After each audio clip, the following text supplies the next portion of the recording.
Have you ever sat in a meeting and someone, a coworker, a manager, maybe someone you barely know, said something, just one sentence, and you nodded, you moved on, you drove home, you made dinner, you got into bed, and then at 1:47 in the morning, there it was again, playing back, word for word. You are about to feel incredibly seen because what your brain is doing right now, it is not weakness. It is not sensitivity. It is not something you need to fix or push past. You're not broken. You're not weird. And you're definitely not alone. Here's what nobody tells you about that replay. It's Tuesday. You're in a meeting. Everyone's talking. Someone makes a comment. Maybe it was directed at you. Maybe it wasn't. But something about it landed differently. You felt it in your chest. A tightness. A pause. But you kept going. You said nothing. You moved on. And then you went home. And the replay started. You went over every word they said. You analyzed their tone. You replayed your own response, or the fact that you didn't respond. You wondered what they meant.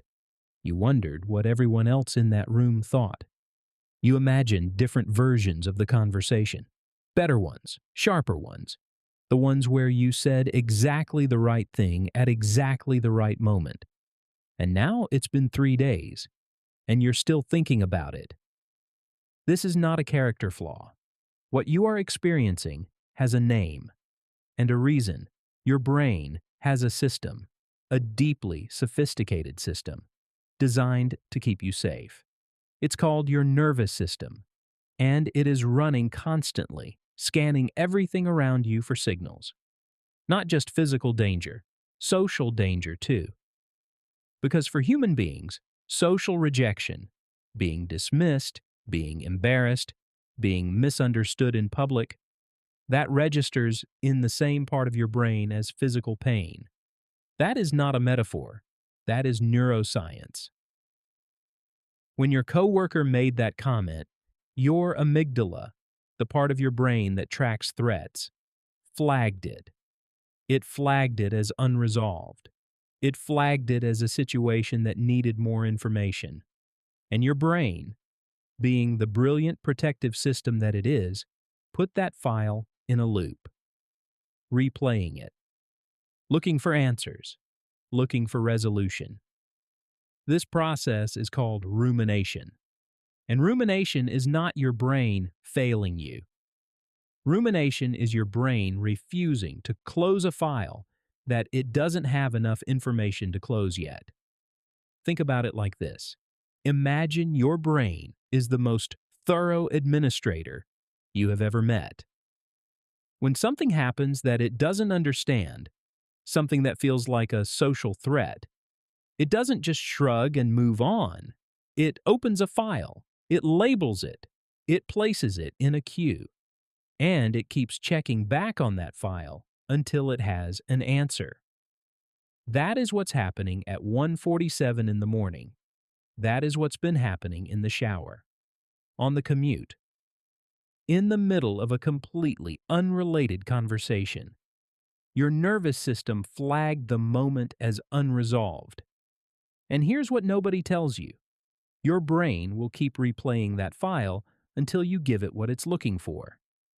Not because you're too sensitive, not because you can't let things go, but because your brain is doing exactly what it was built to do. The loop isn't the problem. The loop is the signal. And what you do next determines whether the loop closes or keeps running. So let's close the loop. Here are 3 steps. Not to suppress what you're feeling, not to force yourself to move on, but to give your nervous system the resolution it's actually looking for. Step 1. Name it out loud. There is a psychological process called affect labeling. It is exactly what it sounds like. You put a name to what you felt, not what happened, what you felt. I felt dismissed. I felt embarrassed. I felt invisible. Research from UCLA shows that simply naming an emotion reduces activity in the amygdala. You are literally telling your nervous system, I see the file. I know what's in it. You can stop sending the alert. Step 2. Complete the stress response. Your nervous system flagged a threat. But unlike a physical threat, where you would run or fight or move, a social threat in a meeting leaves your body stuck. The stress hormones are still there. The tension is still there. Give your body a way to complete the cycle. A walk, a workout, even shaking out your hands and taking 3 slow breaths. Your body needs to know the threat is over. Step 3. Write the ending you needed, not to reopen the wound, but to close it. Take 2 minutes and write the response you wish you had given.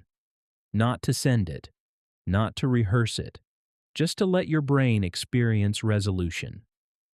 Your nervous system does not fully distinguish between what happened and what you vividly imagine. Writing the ending gives the file a closing note, and your brain, that meticulous administrator, can finally mark it as complete. Here is what I need you to understand before you close this video. The fact that you replay conversations, the fact that you noticed that comment, that you felt it, that your brain refused to let it go, that is not a weakness. That is your nervous system operating at a level of social awareness that most people don't even have access to. You are not overly sensitive. You are exquisitely attuned. You are not overthinking. You are pattern matching at a level your brain was built for. You are not broken. Your mind is just built to protect you. And sometimes that protection runs a little long. The loop isn't a glitch. The loop is a signal that you matter to yourself. You are not too much.